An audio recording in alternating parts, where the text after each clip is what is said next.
여러분, 요즘 뉴스만 틀면 나오는 이야기, 바로 대한민국의 인구 소멸에 대해서 깊게 고민해 보셨습니까? 최근 합계 출산율이 0.7명대로 소폭 반등했다는 뉴스가 있었습니다. 하지만 안심하기엔 이릅니다. 인구 유지를 위한 2.1명에는 턱없이 부족한 수치입니다. 2026년 현재 대한민국은 흑사병 때보다 더 빠르게 인구가 사라지고 있다는 사실에는 변함이 없습니다.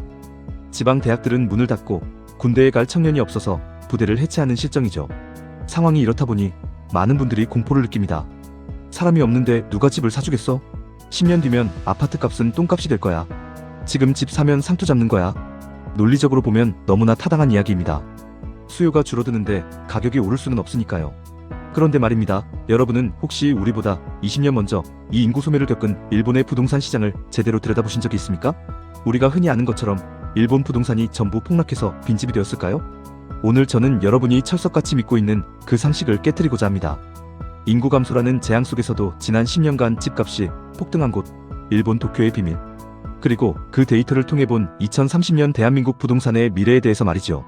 지금부터 데이터를 근거로 낱낱이 파헤쳐드리겠습니다. 먼저 우리가 두려워하는 그 공포의 실체부터 인정하고 가겠습니다. 일본의 빈집 문제, 아키야 쇼크는 사실입니다. 일본 총무성 통계에 따르면 현재 일본 전체 주택의 13.8%, 무려 900만 채가 빈집입니다. 역대 최고치입니다. 가장 대표적인 예가 도쿄 외곽의 다마 신도시 안의 노후 단지들입니다. 1970년대만 해도 꿈의 신도시였습니다. 도쿄로 출퇴근하는 젊은 가장들이 앞다투어 입주했던 곳이죠. 하지만 50년이 지난 지금 엘리베이터도 없는 낡은 5층 아파트엔 누가 살까요? 아이들은 자라서 도심으로 떠났고 남은 건 70대, 80대 은퇴한 노인들 뿐입니다. 그분들이 떠나시면 집은 비게 되고 자녀들은 상속세와 보유세 부담 때문에 차라리 상속을 포기해버립니다. 공짜로 내놔도 안 팔리는 집. 이게 바로 인구 감소가 만든 외곽의 참혹한 결말입니다. 그렇다면 이 충격적인 아키야 쇼크는 도대체 왜 일어났을까요? 주요 원인은 딱 세 가지입니다. 첫째, 고령화와 인구 유출입니다. 일본은 이미 초고령 사회로 접어들었고 지방의 청년들이 도쿄로 빠져나가면서 외곽 신도시가 껍데기만 남게 된 겁니다. 둘째, 배보다 배꼽이 더 큰 유지 비용입니다. 일본은 지진이 잦아내진 설계 기준이 까다롭습니다. 낡은 집을 고치거나 부수는 비용이 땅값보다 더 비싸니 차라리 그냥 버리는 선택을 하는 겁니다. 셋째, 상속 시스템의 붕괴와 소유자 불명 토지의 급증입니다. 핵심은 비용 문제입니다. 부모님이 남긴 낡은 집이 자산 가치보다 철거 비용과 세금 부담이 더 큰 마이너스 자산이 된 것입니다. 결국 상속인들이 등기 자체를 거부하면서 방치된 땅들이 기하급수적으로 늘어났습니다. 현재 일본에서 주인이 누군지 모르는 소유자 불명 토지의 면적은 약 410만 헥타르. 놀랍게도 이는 일본의 거대 섬 중 하나인 규슈 전체 면적보다 더 넓습니다. 국토의 10분의 1 이상이 주인 없는 땅으로 버려지고 있는 셈입니다. 이 현상은 한국에도 그대로 적용될 수 있습니다.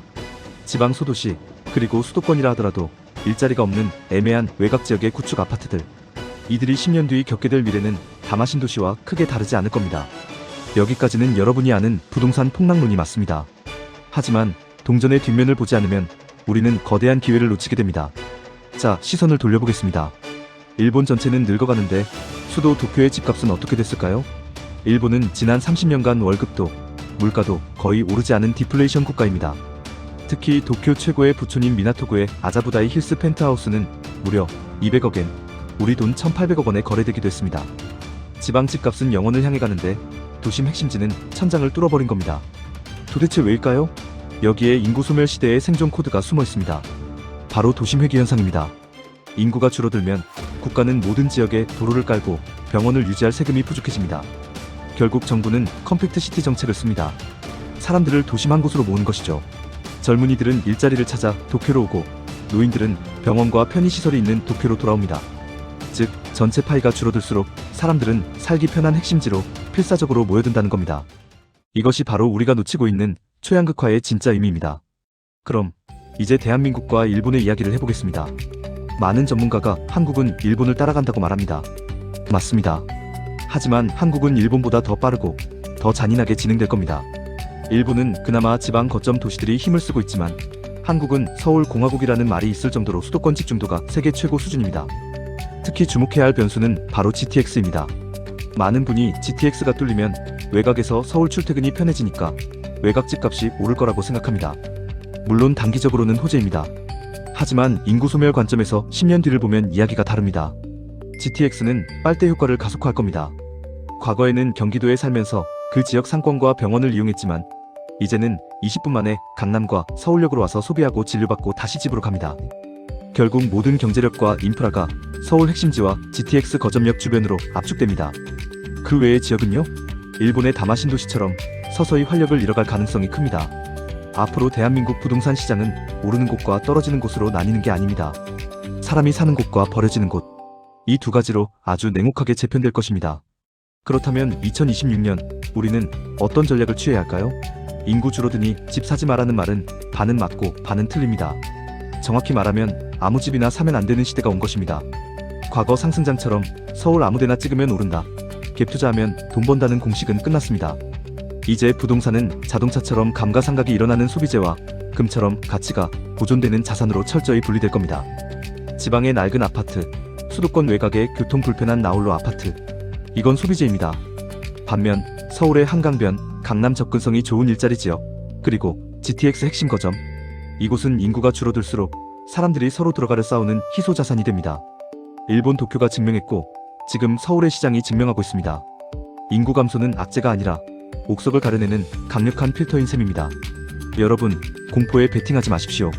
공포 뒤에 숨겨진 흐름에 베팅하십시오. 인구가 줄어들기 때문에 모두가 원하는 그 한 줌의 입지는 더욱 빛나게 될 것입니다. 지금 여러분이 깔고 앉아있는 집, 혹은 사려고 고민 중인 그 집이 10년 뒤 빈집이 될 곳인지 아니면 일본의 도쿄처럼 살아남을 자산이 될 곳인지 냉정하게 판단하셔야 합니다. 시장은 잔인할 만큼 정직하게 흐를 것입니다. 그리고 그 흐름을 먼저 읽는 자만이 살아남습니다. 오늘 영상이 여러분의 자산을 지키는 나침반이 되었기를 바랍니다. 내용이 도움이 되셨다면 구독과 좋아요 부탁드립니다. 감사합니다.